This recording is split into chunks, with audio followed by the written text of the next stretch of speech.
She is a savvy investor, four-time Emmy award-winning executive producer of Shark Tank.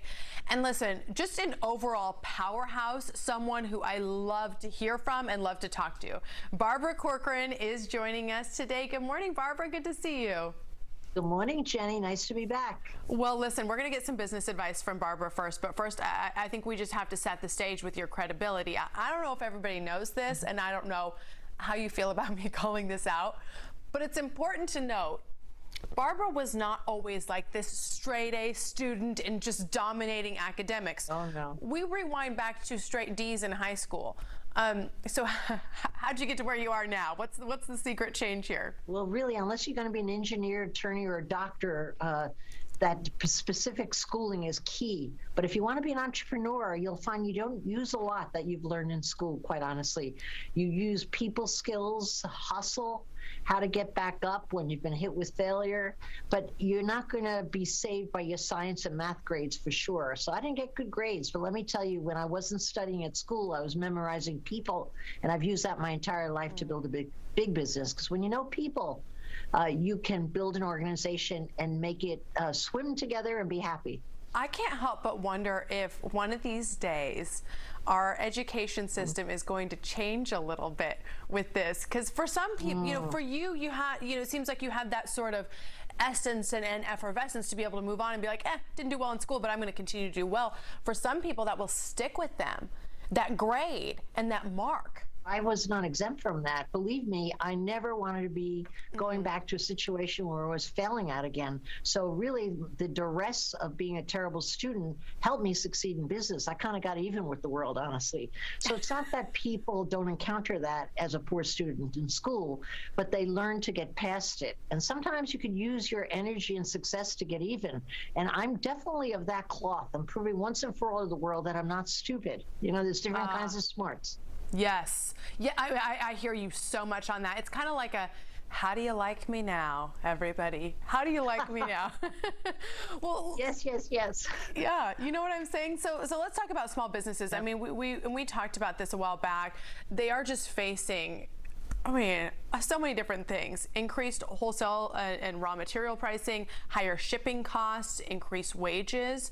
What is your advice if you were having a one-on-one with a small business that's thinking, I don't know how I'm going to make it through? What do you say to him or her? Yeah.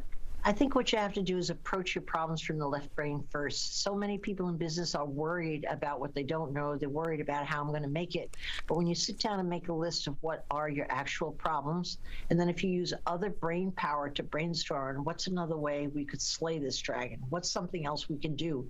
I think that kind of creative thinking outside the box always starts a business up again and creates new solutions. But a lot of people don't take the time to do that. That's why we're doing the Business Unusual webinar series. We're bringing that information right to the business owners so they don't have to reach out for it. And with AT&T as a trusted technology partner, we can give them the technical information that they need. And a lot of small businesses don't really understand it and waste a lot of money on the wrong technology. So that really, you just put your finger on with the impetus behind us even putting the series together. People need help, and we're out there to help them. We'll link up the webinars on CW33.com. And something else, when I was on your website earlier today, I'm dying to know about this entrepreneur IQ test. I'm kind of tempted to take it, but then I'm thinking, I don't know, Jenny. I don't know. So can you explain what that test is? Do you want to be an entrepreneur? Because I'm going to make believe I have a different answer to your question if that's the case. Okay. It's not me. It's my husband. He is like you, like a million percent. Okay. It brings out fear in me. So I'm wondering, is that enough that the fear means you need to not do it? No, not at all. People get past fear all the time. But if you're not a self-starter, if you're feeling like you want to have that steady paycheck, you have no business being in business for yourself, because that just doesn't happen. For your husband, I suggest you take it right away. It's so simple to take, and it's true. I've tested against great entrepreneurs and the people who tried and didn't make it. And so those answers are very important, and they do work. I would strongly endorse it. But if he finds out he's a terrible entrepreneur and wants to go into business anyway, do not give your husband money. Oh, don't worry. Just don't do it.